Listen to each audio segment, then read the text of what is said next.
And actually, when I got to Brest, I was feeling really low and down on myself and hungry and upset. And leaving, I started to catch some of the late 90-hour people. Okay. Wow. Yeah. And that That felt good. really improved my Yeah. mood. There's something about seeing other people suffering and behind schedule that is so uplifting. All right. Uh, I mean, I don't know if I would put it that way, but yes. I agree. Today, we have Noah Schwartz, who is originally from Chicago, however, has been living in San Francisco for the last 10 years. He completed PBP in 2023 in a time of 82 hours and 22 minutes. At the end of this conversation, Noah will share with us his 3 unique tips for completing PBP. Noah, thank you so much for joining us. Thank you for having me. Cool. Okay. My first question, it's always the same question. What does completing PBP mean to you? And for me, since PvP, really big, it was like a big accomplishment and sort of an indication to myself that I had cycling ability, that I could do something this hard, uh, and this extreme. At least in my mind, it felt that way. I don't think it necessarily ended up feeling that way when I did it. The accomplishment itself, once you've done it, it's there. It's on your permanent record. You're Yeah. inscribed in the book in Yeah. France. No one can take that away from you. So, as someone who sort of doubted myself coming into this, doubted myself on that journey to get there, completing it sort of gave me this permanent confidence in That's great. what I'm capable of. That's cool. And then, so when you cross the line versus 6 months later, that kind of feeling of accomplishment, confidence, did it stay with you? Did it intensify or did it change in any way? I mean, I think it's stuck with me. I know what I'm capable of. I know that I can get through things like that. Um, I've had my ups and downs, on ride, as Yeah, everyone does, exactly. but it's a new recalibration of where my limits are. Cool.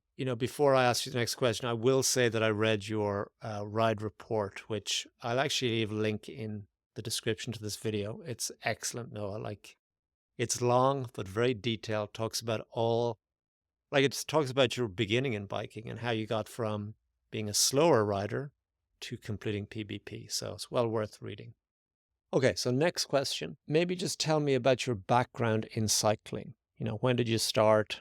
Why do you ride? That kind of thing. Yeah. I mean, I, of course, learned how to bike as a child, but never really did very much until after college. I moved to Boston, and my roommate at the time said, basically, it's mandatory that you bike. You're going to commute and you're going to commute by bicycle. You have to go buy one. That's just how it is here.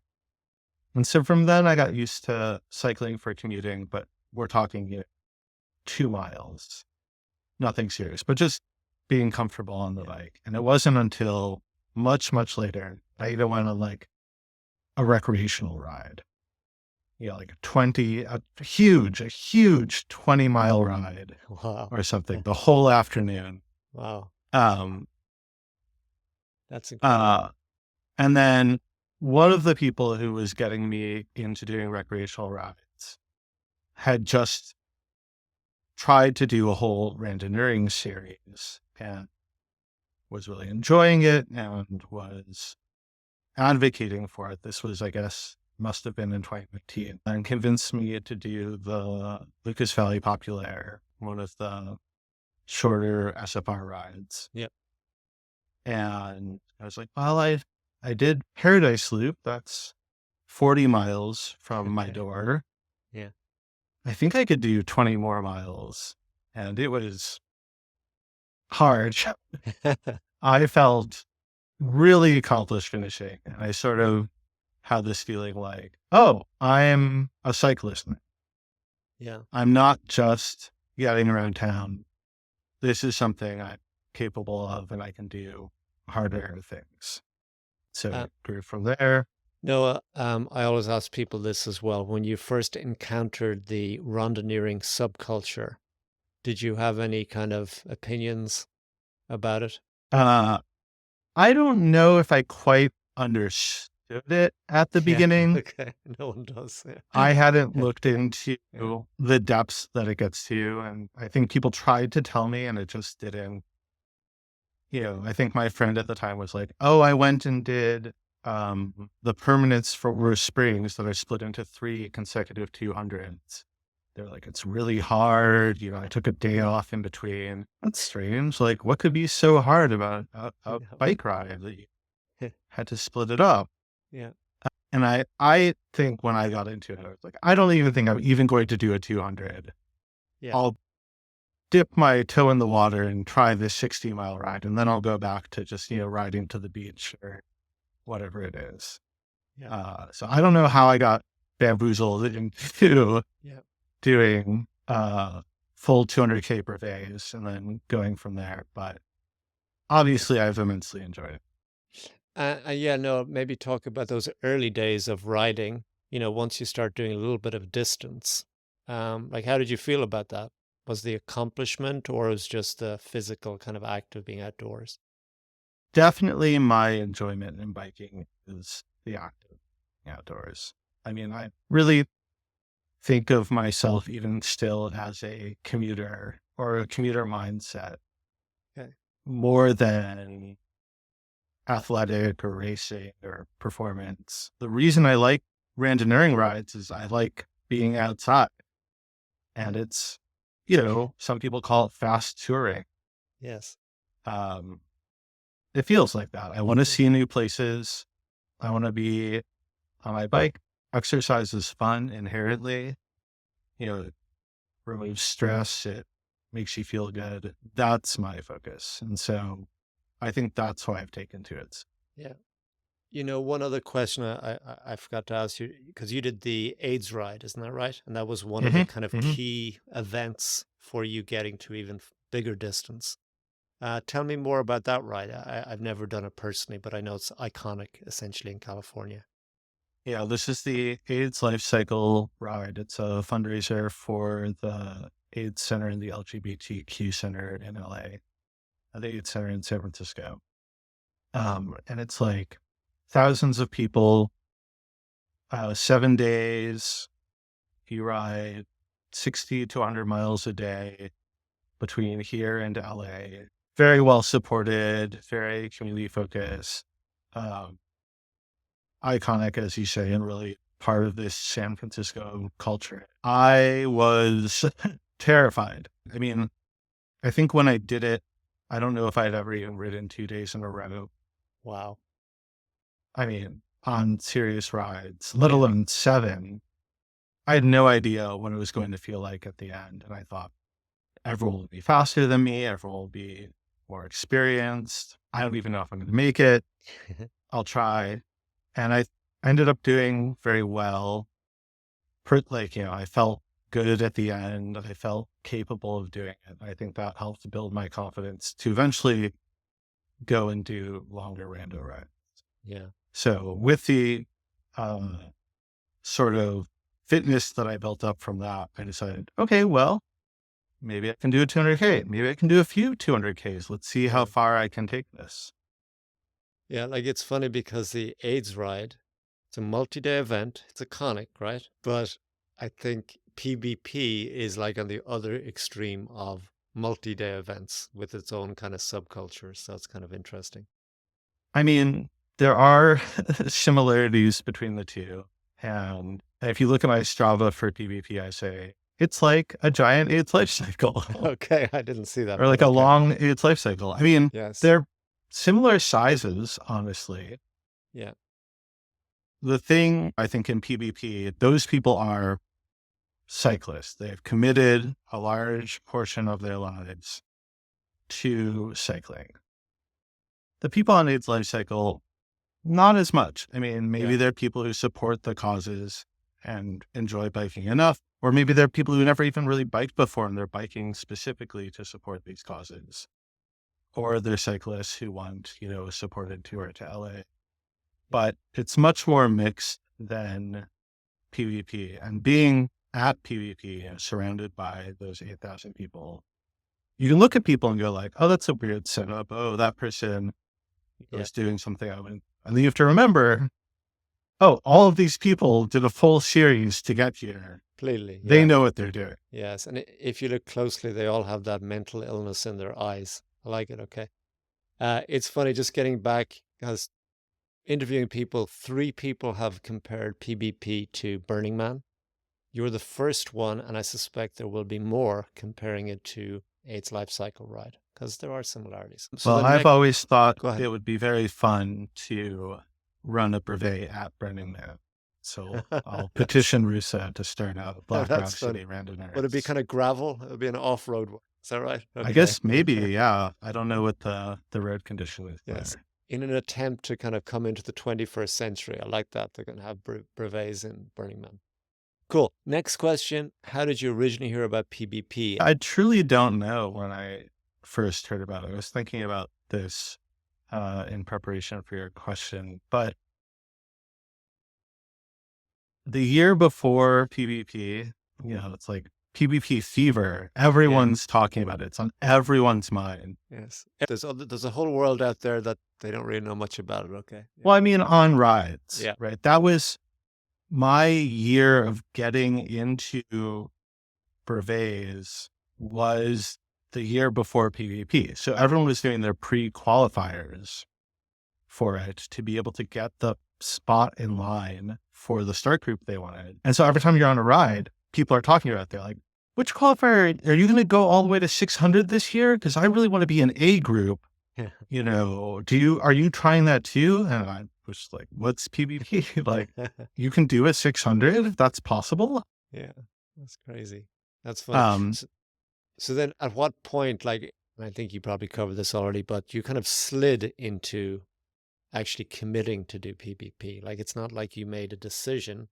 You just kind of, events happened in your life that eventually you found yourself signing up. Is that right? Pretty much.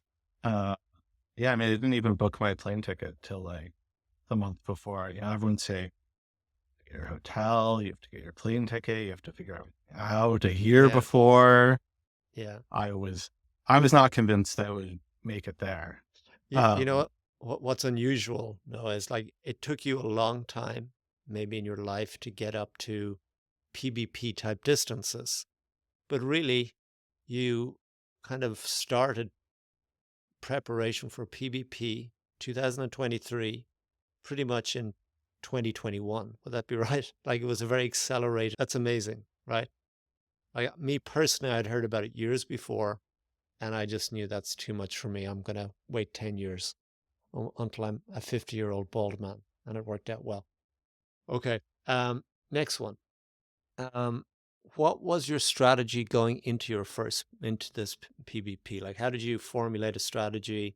Like, there's a lot to learn and figure out. Yeah.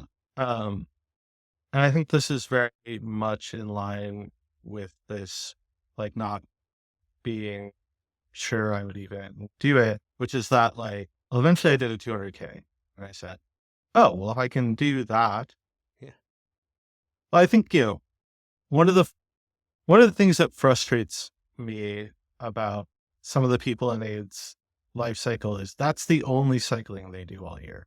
They work up, they do 3 months of prep for AIDS life cycle, they do it, and they're off the bike for the next 9 months. Yeah.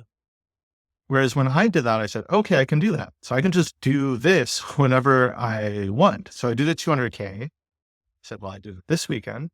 Of course, I could do it next weekend. And that sort of became my training plan, was to just do a steady diet of 200Ks and see where it could take me. And I think I didn't have a lot of confidence in my cycling, and maybe this was the way that I was trying to compensate for it. Was maybe I sort of thought I had to, like, the only way I could get up to the fitness required for a PBP was to just completely overdo it.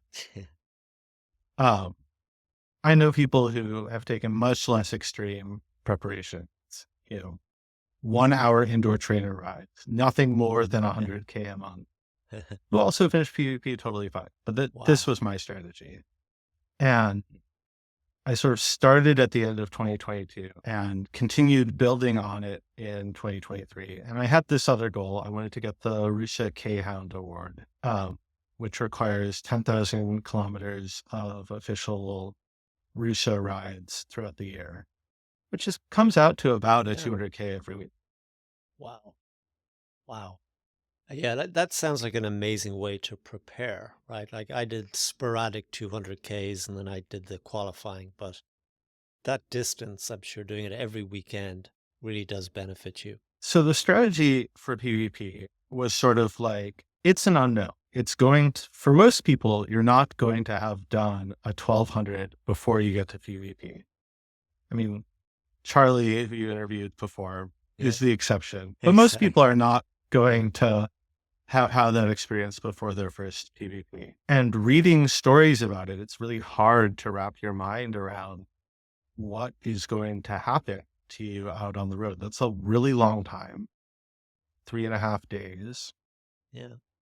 You read stories of people whose backs give out, whose necks give out, whose Achilles tendons give out, who, you know, are falling asleep, whose hands go numb. You just don't know. You just don't know what's going to happen. And I thought the best way I could prepare, strengthen all of those random muscles, strengthen my resolve, get used to acclimating my body to that amount of endurance, was just spend as much time on my bike as I could. And so that was sort of my strategy, was just if I put in time on the bike, it doesn't matter how hard or intense it is, as long as it's just time pedaling, that was going to pay dividends to PvP. You read about people like Leo Wilcox or other sort of endurance people, and they have a long history of just bike commuting, just Yeah. spending time on their bikes. And I think Yeah. that's really helpful and is sort of underappreciated in terms of training. I know when you were preparing in this way, you're doing your 200K every week, but we were also sort of thinking about bike luggage, batteries, lights, all that kind of like, were you preparing that aspect of PBP as well? Uh, Eventually I needed to. When I did a 400 or a 600, I had to figure that out. And I ended up doing 4 almost consecutive 600s, That's impressive. just to really overdo it. Wow. Okay. Okay. Good. That's Well, I amazing. thought No, yeah. you finish a 200 and you feel wrecked, totally Yeah. wrecked. You finish another one, you feel slightly better. Then you Yeah. do a 300 and you feel totally wrecked. And I Okay. was like, I want to finish a 600 and feel okay. And if I can get to that point, then I can do PB. And did you feel okay after the? Eventually, yeah. Okay. Really? Finally, by the last one, I was like, I still have some strength. Wow. That's funny. I don't think I've ever felt good after 600K. Anyway, it is I'll funny though. just, If you ride enough, occasionally, even the 200Ks don't feel as daunting as they once did. At least that's how I feel. yeah. Cool. Okay. So then, tell me about the logistics getting to Paris, getting to the starting line. It sounded like you didn't book your flight until relatively late. Yeah. But I mean, it's France. It's not hard to get to.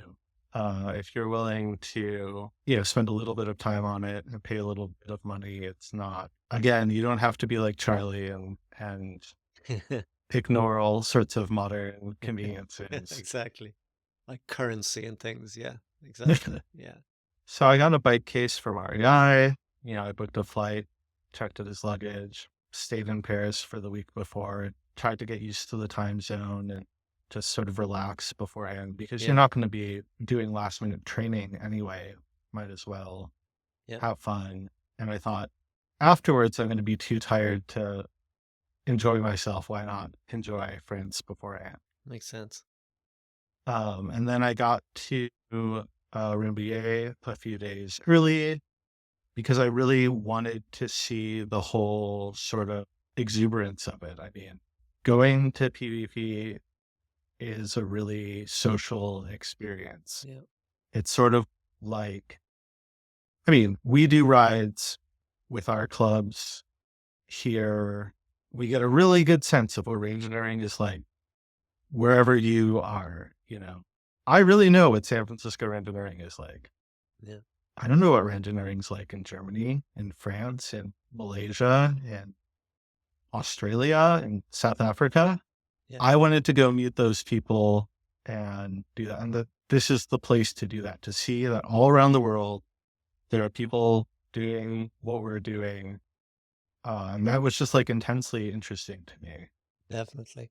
Um, so it sounds like you did the physical preparation, right? The 600s, the 200s, all that. And maybe it sounds like logistics were not as stressful for you at all. It, Yeah, I think a lot of people really are planners. okay. Uh, I saw in previous interviews, you are not Yeah. as much of a planner. I'm Yeah. not Okay. as much of a planner. And I think for that reason that I did the preparation the way I did, you don't know what's going to happen. You can make all the plans you want. You can map it down to the hour. Yeah. It's not going to go like that. Okay. But it seems like when I don't have a plan, it causes me anxiety, right? Okay. Whereas with you, no, you seem pretty relaxed about the whole thing. Is that right? Yeah, I wanted to get to the point where I felt like I know I can do this.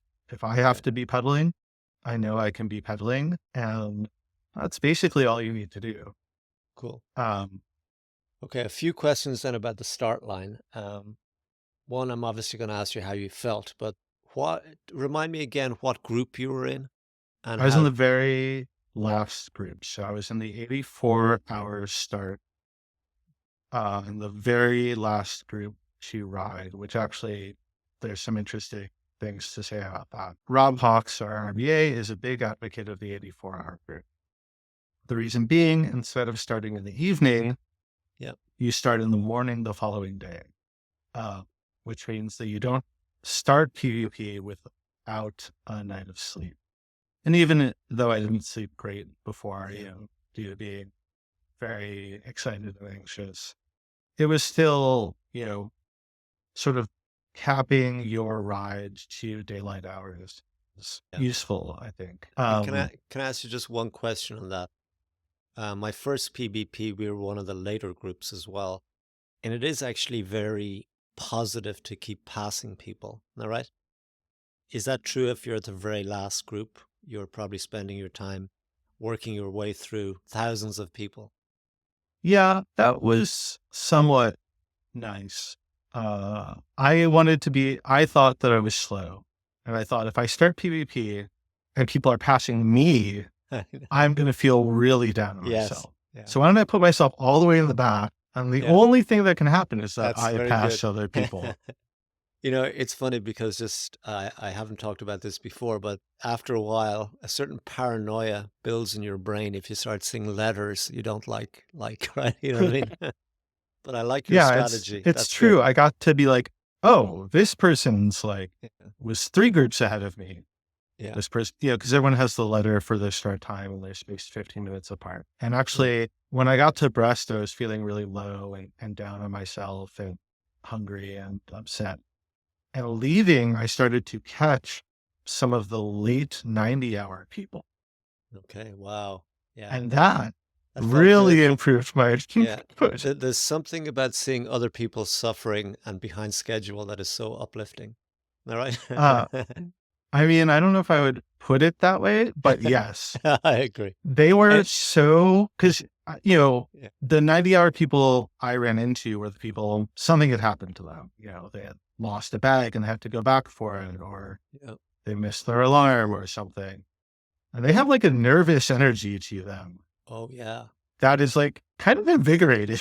Like, because I was going into the night, we were probably going to ride till early in the morning. And these Yeah. people are like,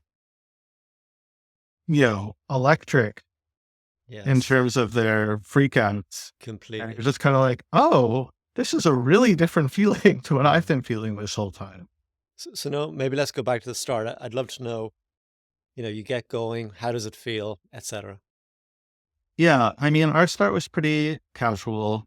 It was as the sun was rising. Everyone was in this sort of the slow group. So it wasn't the hectic race of people peace sliding that people in the A and B groups talk about, but still, it's a lot of people. And so I try to be very careful about just being safe, just being really, because that's what's gonna. I read people's ride reports where they saw really sketchy behavior Yeah. on PvP, and I thought, okay, all I have to do, Yeah. not crash into someone, and I Yes. think I'll be okay. And so I just tried to go really steadily and safely. And Noah, remind me again, was your strategy to ride with others or did you want to ride alone?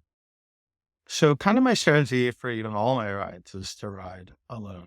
I think for me, I wanted to know that I could do these rides without help.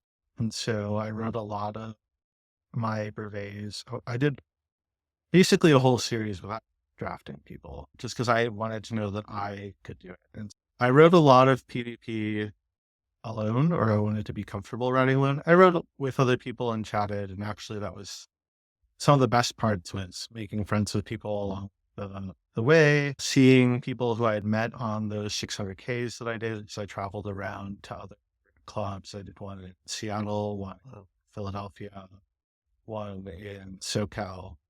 And so you're riding, you're like, oh, I haven't seen you for 4 months. Yeah. Like, how are Yeah. you? Or Yeah. like getting stories from really eccentric people from other countries, but not much dedicated, like, I we're get you. together, we're keeping a good time, we're trading off. Uh, and in fact, trying to rely on that later in the ride kind of was like the worst feeling for me. Anyway, continue on. So the start, etc. Sorry. Yeah, let's start with Slew, and I wanted to take the first day pretty, had a very measured rate. So I stopped at all the controls, I made sure to eat. And as I said, yeah, I had a great time chatting with people.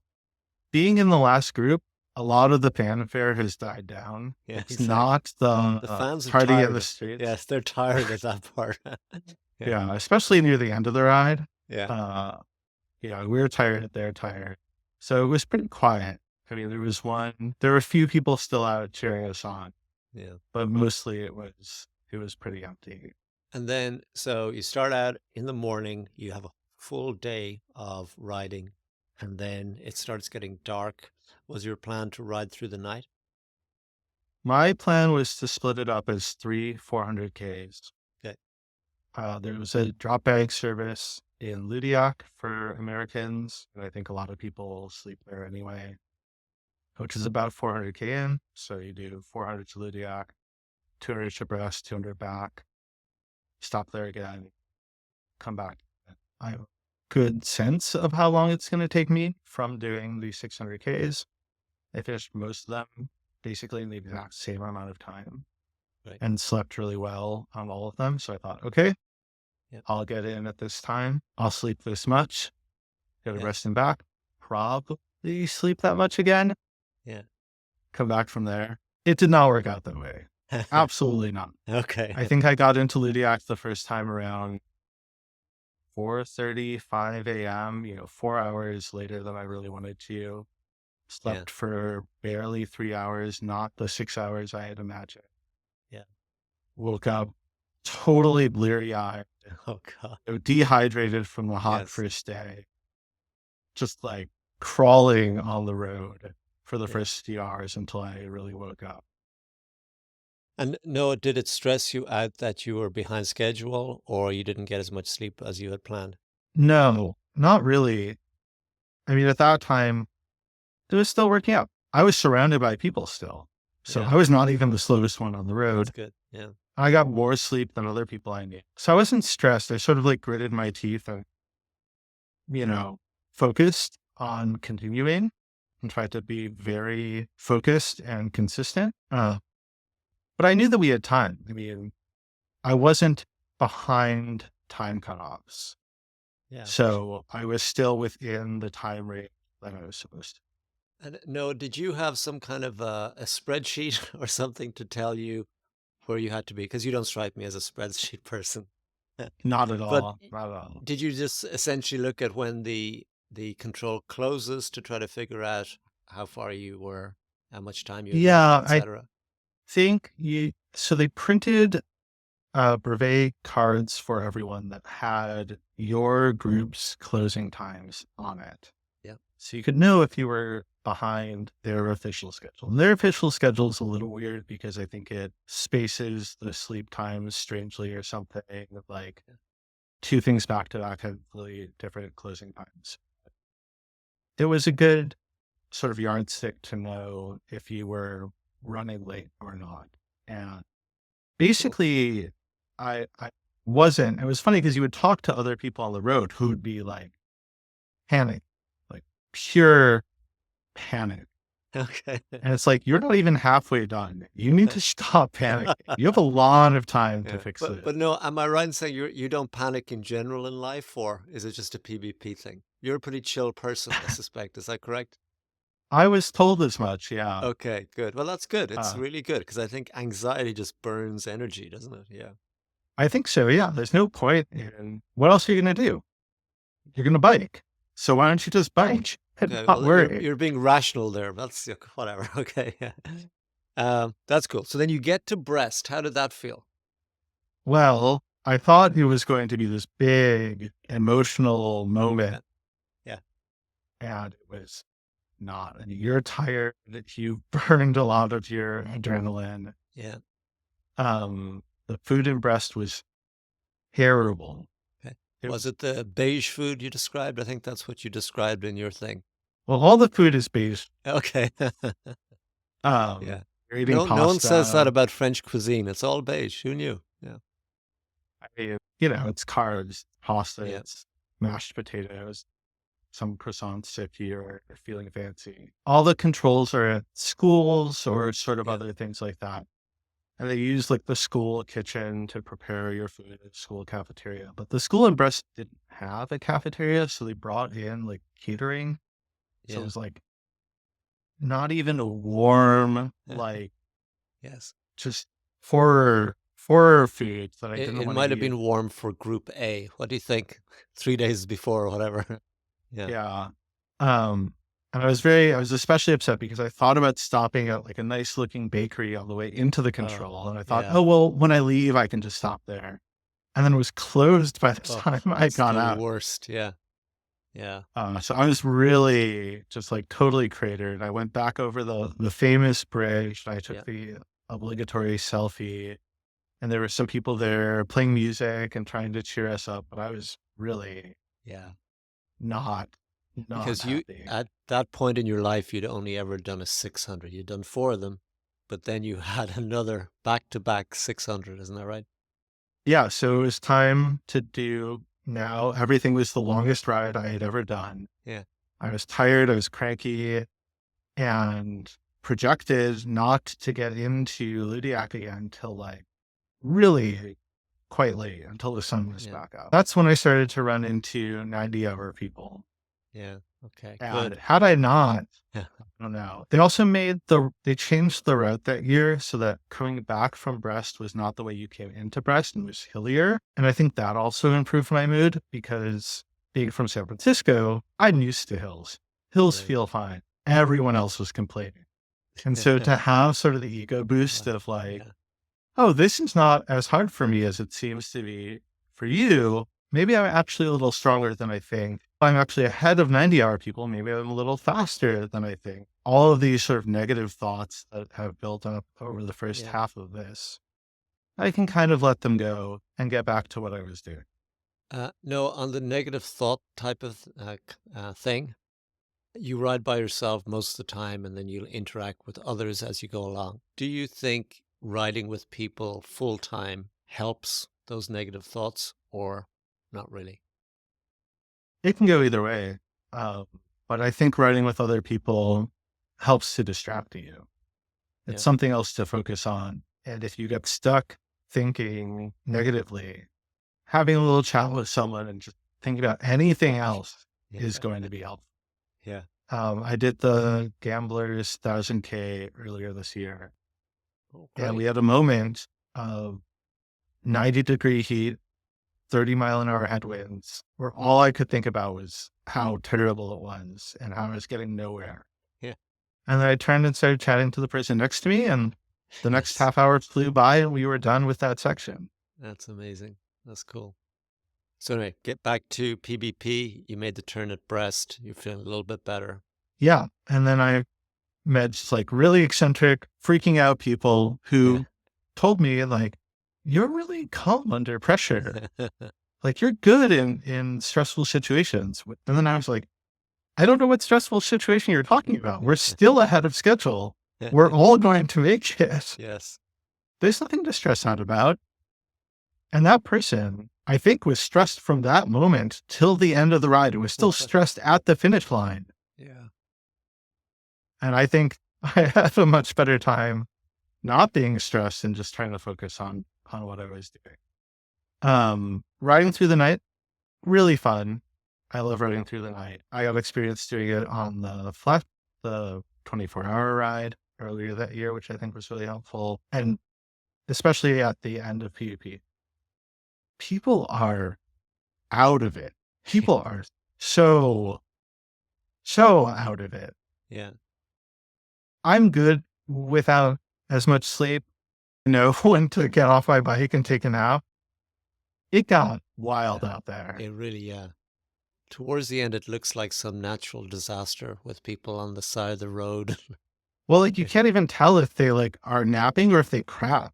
Like or they may be they're dead. like, It's not clear. yeah, Yeah. they're Yeah. sleeping with their bike leaning over them, just like in Yeah. these like wild positions. But yeah, like people are zigzagging across the road, and then other people are like drafting them, zigzagging across the road inside of groups, and people are around them. Yeah. So I got out of any group. Being in the last group, there wasn't really a bulge. There wasn't that big pack of people that you hear about. Yeah. So there weren't that many groups, but it sort of bunched up overnight as people got slower. And it was just like, I have to get out. I cannot be around these other riders. This is the most dangerous thing for me. Let me just get out on my own. I know. Are you a ditch nap person or you're more structured than that? I didn't take any ditch naps. Okay. Um, Cool. I slept on the ground once at an intermediate control, but every other time in the official sort of like beds that they had set up. Yeah. Not nearly as long as I expected. So Yeah. with the last group, if you're near the time limit, the controls are shutting down when you get there. They are tearing them apart. So when I got back to Lydiac a little slower than I wanted, I thought, okay, I did only 3 hours of sleep the first night, but I think the control closing time on my brevet card is noon. I'm getting it at 9. I get another 3 hours. I get there, I go to the drop bag service to pick up my stuff, and I say, oh, I think I'm going to sleep for 3 hours. And they go, oh, we're leaving in an hour. If you want your drop bag to come back to us, like, you have 45 minutes. And meanwhile, they're like pulling up the barricades for the control, like, No, did you it feel is shutting any down. anxiety? Any anxiety at all? No, still didn't feel anything. No. I wasn't happy. Okay, good. So I wasn't happy about, Yeah. I was like, okay, we're getting like an hour and a half of sleep. I hope they don't leave without me. Nothing can go wrong from here. This is not the PvP I planned for, because I'd slept 6 hours on all my 6-hour case and finished with 4 hours to spare. I thought for sure, Yeah. I'm not going to be pressed for sleep. And here I am, like 3 hours the first night, not even 2 hours the second night, and I still have 400K to go. That's crazy. Yeah. And I ended up at the end meeting up with another San Francisco rider who'd slept half as much as that the whole time. I think he slept barely 3 hours the entire time. PvP is just slower than other rides. You don't know where the time, you're stopping a lot more. Your stops are longer. You don't notice it. Everything just takes longer. Even if you're a fast rider, it's going to be slower than you. Okay, so then maybe tell me you get to around kilometer 1,000 or whatever that is, and you're beginning to think, you know what, I'm going to make it. Is that right? No? Okay. You never believe that. Okay, that's good. That's where it all fell apart. Okay. But also, I couldn't let myself believe that I had made it, I think. Yes. Because then you give up. Mentally, you start shutting, and physically. And even in the very final stretch, we're in the last 5 miles to Brest, and everyone around is sort of already celebrating. I was like, no, we're not there yet. We have to focus. If I start celebrating now and someone runs into me, a deer jumps out of a bush and knocks me over, which I joke about, but like that actually happened to someone. Someone got hit by a deer. It's a good story though, at least for the rest of their life, they can talk about that. Yeah. So I ended up making friends with some some Europeans, I think a Swiss person, 2 Czech people, 2 German people. And we had ridden together through the night, and it was really fun, and I was really enjoying it. And I thought, oh, here's a nice group of people. This has really raised my spirits. They're kind of going exactly my speed. Why don't I try to stick with them to the end? I've ridden alone this whole time, but this is really helping me. I came here for the social aspect of it. This is fun. Why don't I do it? And we got to one of the controls in the last 300K, and they said, oh, I think we want to have dinner. Maybe let's take a little break. And I went from thinking, oh, I'm going to finish this in 78 hours. I think we sat there for 3 hours at this control. One of them took a nap. They kept saying, oh, we're almost ready to go. We're almost ready to go. That's and I kept hard. thinking, Yeah. That's hard. Okay, well, this will still be worth it. They're obviously going to finish. This is still worth my time to do. We get back on the road and they are not cohesive. They're dropping each other. They all switched to speaking German, so I can't understand anything that's going on. You think they were talking about you, Noah? Maybe. Maybe. Okay. But I was like, okay, I'm not even included in this group. Like, I can't understand what's happening.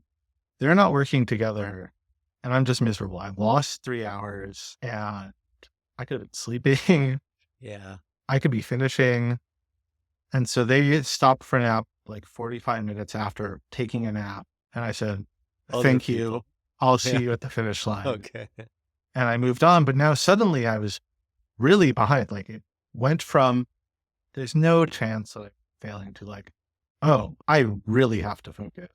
And my mood improved as I started biking on my own and getting back to a pace that I like. But I had sat out sort of the 2 months before PBP because I had injured my knee doing one of the series rides here in San Francisco by pushing myself too hard. Yeah. And so far, my knee pain had not come back, but at about 200K to go, did. Yeah. And I had to make the decision of like, okay, well, I'm still going to finish this. I just have to power through. And I had talked to a physical therapist before, had essentially said, you're not causing permanent damage. It's going to hurt. But looking at you, I can kind of tell that you're just going to power through it. So don't worry too much. And I thought, okay, well, here's it. I'm powering through it. But I rode the last 200K basically one leg, using the other leg to pedal the whole way. Yeah. And then in the very last moment, it started raining on us. We couldn't get in the line anymore because everyone's tires were spraying. And it was like, everyone's freaking out. So everyone's like rushing and running. Like the last control, which is like 100K to go, I think I like threw my bike against the wall, ran in, grabbed 2 croissants, ate them while paying and buying other things, chugged, a few apple juices on the way out the door. And then I was like, I'm ready. Let's go. And then people were like, take a breath. We're going to be fine. Chill out. At that point when you're so exhausted, mentally you keep trying to do the mathematics in your head to figure out how fast you have to go. And you just can never get to the end of the equation, so you keep going back and back. Random math is hard because it's like, I'm going 15 miles an hour. Okay, it's this long. Oh, but what if I'm going 16 miles an hour? Okay, it's this long. You're like, no, wait, I think I'm actually going 14. Yeah. And like, you can never solve that. What I like to do is, I'm going 15 miles an hour and I've got 200 kilometers left. And then my brain just explodes and I start that all over again because I can't figure it out. Well, you're like, well, then I should be done already. Like, what's going on? Yeah. So I like to think as a slower rider, 10 miles an hour. Yeah. Even at my worst, I think I can manage 10 miles an hour. If I have 10 miles an hour left, I'm good. And so you have 3 hours left, less than 30 miles, probably going to be okay. Cool. So then, no, you get to the very close to the end. You're still not calling it mentally. And what was it like once you got to the finish line? I expected it to be a big emotional moment, but I think Yeah. that I had had my emotional moments already throughout the ride. Yeah. Coming into the last morning, like, was when it really, I was exhausted, but I knew I couldn't give up. And it just sort of all hit me in this wave of like, this is hard. Yeah. What you are doing is hard. Yeah. And like, it's okay to just sort of sit here and feel like, wow, this is hard. But finishing, I was just like, I'm tired. I need a snack. There Yeah. was no like, this is it. I Yes. think you sort of get that upon reflection. You get that Very. in talking with other people, or you got it the whole time while you were riding. But Yeah. crossing the finish line is not going to change your. Yeah. It was also maybe the volunteers had, they were dismantling the tent at that point, were they? No, it was still Okay. all around. Well, one of the interesting things was on the very last stretch, I was passing 90-hour people, Yeah. but they were past their time limit. So it was very confusing to know who was still pushing themselves to finish for credit versus not for credit. Yeah. Um, and so it was hard to differentiate. But that raised my spirits. And then talking with other people and all sort of like looking around and being like, we all did it. Because eventually I got reunited with that group of Europeans. I saw other riders I had met, very early on the first day. I rode with some other people from San Francisco who were just like one group that had it. It's like, this is great. I'm Yeah. so happy for all of us. Yeah, we are all accomplishing this. That's wonderful. And it sounds like you sort of went back to San Francisco not too long after that. Is that correct? A day or two later? Or A day or two later, yeah. what did it feel like on the flight home? So we went and walked around Paris the next day with a bunch of people. I felt like, oh, I'm okay. I'm good. I'm really hungry. All I want Yeah. to do is go eat. And we just like went around to Yeah. restaurants and Beige ate. food or something with more color? Okay. Finally, Yeah. something with a bit more color. Okay. Um, but being on the plane while that tired was really tough. I think that was like quite exhausting because it's not a comfortable place. Yeah. Your legs just keep locking up. Yeah. You're cramped on the plane. So I might have waited a little bit longer to come home, but then getting home was very nice to just finally relax. Okay. So only a few more questions. No, this has been great. Thank you. Oh, the obvious question, do you plan to do it again Oh yeah, definitely. for the rest of your life? Is that the plan? Hey, why not? Okay. Why not? Uh, I enjoyed it. Okay. I had a great time, and as long as I'm doing randonneuring, I think I want to go to the big randonneuring meetup in 4 years. And what do you think makes it so unique, PBP? Like you did the Gamblers, for example. You said that that's 1,000K. There's lots of other long rides. What's so unique about PBP? I mean, a lot of people talk about like the French hospitality or the long legacy of it. That didn't stand out to me so much. I think the thing that really stood out to me is the worldwide. Yeah. This is the one place you are going to meet riders from around the world who are as dedicated to this as you are. And you're going to get to interact with them, learn from them, hear stories, make friends. Cool. That is the big draw. That's interesting. So then the strategy next time, any big differences? Well, I think at some point I want to do Adrian Harris, and some point I want to do Charlie Miller. I don't know if next time's going to be Charlie Miller, but Yeah. it might be Adrian. Yeah. That is cool. So you obviously know people that have done Adrian Hans.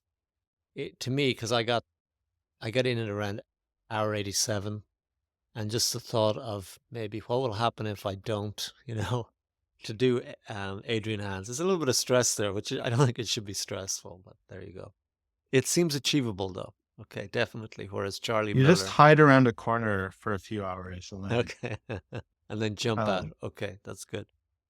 Cool. All right. So then let's talk about those 3 tips. So, what 3 tips would you give someone who has never done PBP, maybe someone like yourself, and what you would recommend that they do? yeah. Well, I would say first and foremost, enjoy it. The medal, the listing at your RUSA page is not what you're going to remember. You're going to remember all of those hours on the bike. If you spend those hours being miserable, chasing someone's wheel, hating it, your memory of PvP is going to be one that is miserable, that you hate. And, you know, if you're doing this for the first time, you're watching this video, you're watching other people's videos, go watch videos of people who are pro racers who do PvP, who don't make the times that they want. They are miserable. They're giving up and they're hating it and they're swearing off for engineering. I think it's better to have a good time. If everything doesn't work out the way you want it to, that's okay. Just enjoy the moment. Be in France, be on your bike, be talking to people, be eating fun things, be stopping at the little booths that people set up. Smile and enjoy it because Yeah. that's it's the memory that you're making. That's tip number 1. Number 2, get good at eating. You got to eat a lot. And you're not necessarily going to be eating the things you're used to. France does not have the same convenience stores you do. You probably did not bring enough food for the entire ride. I spent the months up to PvP eating a lot of pastries in preparation, which is not like maybe the most thought through strategy, but it's fun eating pastries, Exactly. eat fun things on the bike. Yeah. I think, you can manage that. So I ate a lot and I got really good at eating a lot. And then finally, learn how to listen to your body and listen to yourself and manage yourself in those moments when you're out on the bike. You're going to encounter adversity, even on all of your qualifiers, not just on PB. You have to know how to get through those moments or dial it back to be something that you can handle. I remember I had a really tough time on the Seattle 600K. It was really, really hot. I cramped. I completely cramped. My legs locked up. And I thought to myself, okay, you're not giving up this ride. So what is your strategy for finishing? How are you going to get through this? And I thought, okay, I'll wait. I'll drink some water. I'll try to feel better. But you have to, you can't crater yourself in the first few hours. And you're going to be tired later and you need to know how to get through that. So get used to listening to your body and knowing how to attend to it. Great. No, 3 excellent tips. Really helpful. Thank you. Also, thank you so much for your time. And we're going to see you in 2027. Okay. Yeah, thank you for doing these. I would have found them very helpful before doing PvP in 2023. And I'm sure that a lot of people will really appreciate them as we get ready for 2027. Perfect. Talk soon. Bye bye.